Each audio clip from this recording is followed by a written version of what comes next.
Hey, Kenya. Hey, how are you? I'm good. How about you? I'm good, thank you. I'm just happy that you didn't sign in like 30 seconds before you did because I was actually checking my teeth in the video because I thought I felt like there was food in my teeth. And that would have been an awkward first meeting. By the way, is there anything like No, it looks great. No, You look looks good. good. All right. All right. Here we go.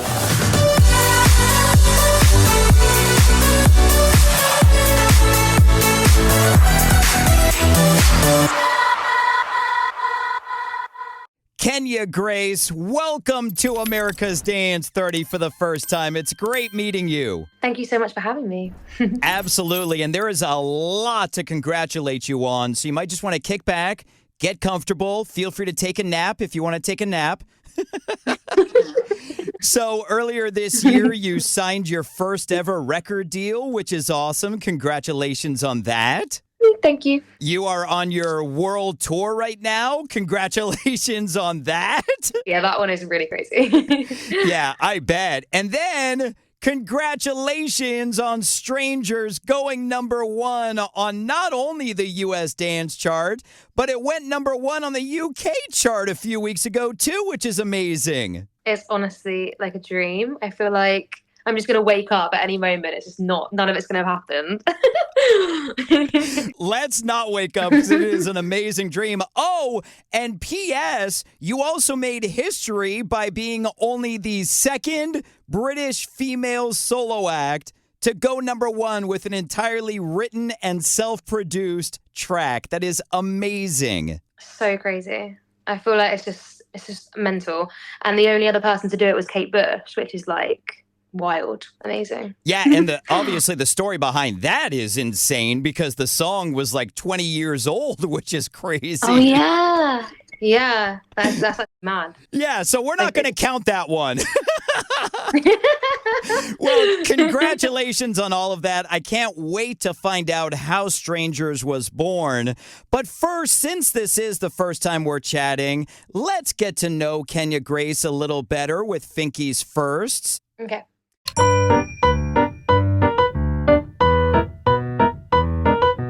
So I always love finding out the origin story of artists. Now, you growing up, you were kind of all over the place because you played hockey when you were younger, and then you also started writing and singing when you were young as well, right? Yeah, I loved hockey, but actually stopped playing hockey because I wanted to do more music. So yeah. Yeah, I stopped playing hockey too. I'm actually Canadian, and I stopped playing hockey to get into radio. So we got something in common. Wow. But then you also were studying history and English lit when you got into college, right? Yes. Yeah. Was music what you first wanted to get into when you were growing up, or was hockey, or what did you actually want to do when you were growing up? I always loved music. I always like had this like kind of like instinct almost that I like kind of like knew that I would always do music as well. Like I wanted it to be my career from super early on. I just loved singing when I was a child. I used to just sing constantly. So yeah, definitely not a hockey player. I think I'm meant for music. What position did you play in hockey? I think I always used to play like the wing or like the forward or something. I don't even know. It was ages ago. I think I was a goalie, and I don't even know if I was Oh, a wow. good goalie. Yeah, I know you can tell by my build that I belong in goal, but we'll ignore that. Now, you have got some amazing videos of creating your music, but do you remember the first song you ever wrote? I'm sure it was something very sad. I always used to like go up to my room when I'd had like an argument with my family and like go upstairs and like sing a really sad song on like the piano. So it would have been something super over the top and like dramatic, of course. Well, I don't want people to be tricked into thinking that you're just a drum and bass artist because, of course, Strangers is a very soulful drum and bass song. But you've got house, you've got trance-ish, you've got down-tempo songs. Do you remember the first dance song that got you into EDM? I used to love there's so many. I used to love Pendulum and I used to love like dubstep. It had like a huge like movement here in the UK, like when I was in school. And that was probably like the first time I heard dance music. And then like what got me into like writing, I think dance music was probably Flume and Disclosure and like Kate Renada. They really like influenced me a lot. But yeah, the first like dance music I ever heard was like dubstep, and I loved it so much. I was obsessed. Well, and it's pretty Yeah. crazy because, I mean, dubstep and drum and bass are along the same lines, so that's cool. Yeah, I was always like obsessed with like drops. Like, I love like the build up and then the big drop. I've always loved that. I think that's like the coolest thing. So Same. Now, I saw from a bunch of your posts on Instagram that you've got a lot of ink, which I do as well. Do you remember the first tattoo you got? yes, it is this middle bit of this tattoo here, and I got that when I was way too young. I think I was like 15 or something. How did you get ink when you were 15? We like photoshopped our ID on our phones, and then took it to like they actually believed us, which is crazy. But yeah, I was definitely way too young. That is incredible. I've heard of people obviously sneaking into clubs with a fake ID. I don't think I've ever heard of somebody getting a tattoo with a fake ID. I just really wanted one. Like I wanted one from super early on, so it had to be done. Well, you have got multiple videos on TikTok that have gone over 1 million views.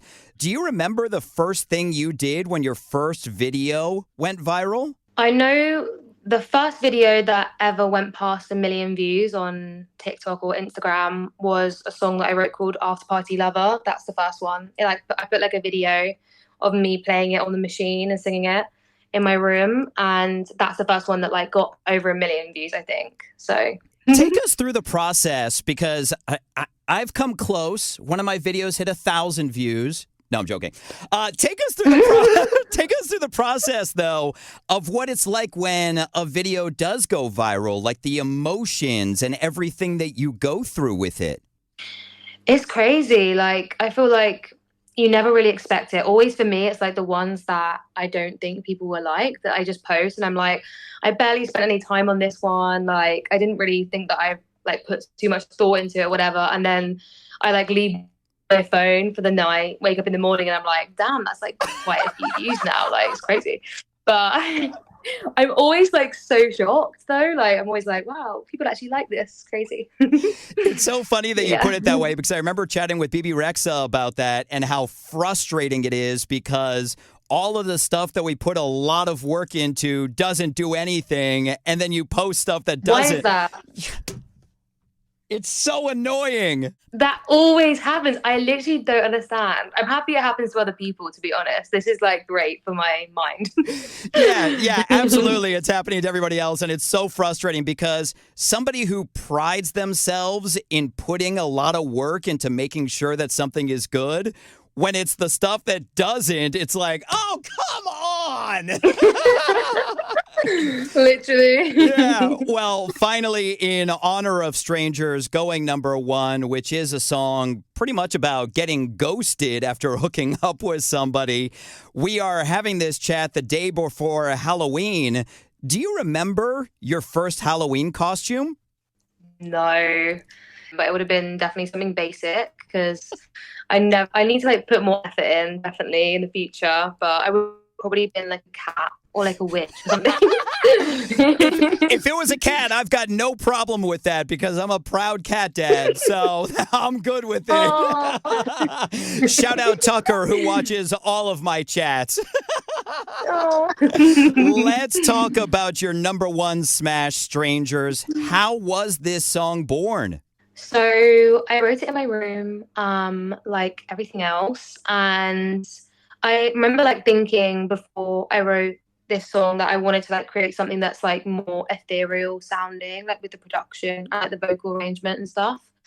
So I really had that in mind because I wanted like it to be like quite a floaty liquid song because I really love liquid drum and bass, and like when it's very like ethereal and like very like soft sounding, I really love that. So that's what I had in mind when I started out. And then I always wanted to write lyrically like about that topic because it's just something that like I always noticed. And like, you know, so many people have said it and like so many of my friends, and it's happened to me. But like it does feel like sometimes when you're like single and in the dating scene, like how it's kind of brutal. Like people move on fast. Like it's really quick. But yeah, so yeah, I just wanted to write that whole theme. Well, it's gone #1 in multiple countries. It's got God knows how many millions of streams now. Was that surprising to you? Again, going back to content, were you shocked? Did you put a lot of work into it? No, and it's the shortest, like it was the shortest video that I'd ever posted. Like it was literally like the chorus only, and like I filmed it really fast, and I didn't expect it at all to this to happen at all. I was like, it's just old. That is so incredible. Well, I'm not sure of your process when you make songs, but I love finding out how many different V's there are of songs from when you start working on it to when you finally put it out. Were there a lot of different V's of Strangers? There is a lot of different versions. I rewrote a lot of like the verses and stuff after the clip like got out into the world. I like spent like lots of time like writing the rest of the song. So there's a lot of different versions. We tried, yeah, a lot of different mixes, and yeah. So I'm happy its final form is out. Gotcha. Well, congratulations on the massive success on Strangers. Congratulations on the world tour. Kenya Grace, it is so awesome finally meeting you. Thank you for your time with us on America's Dance 30. Thank you so much for having me.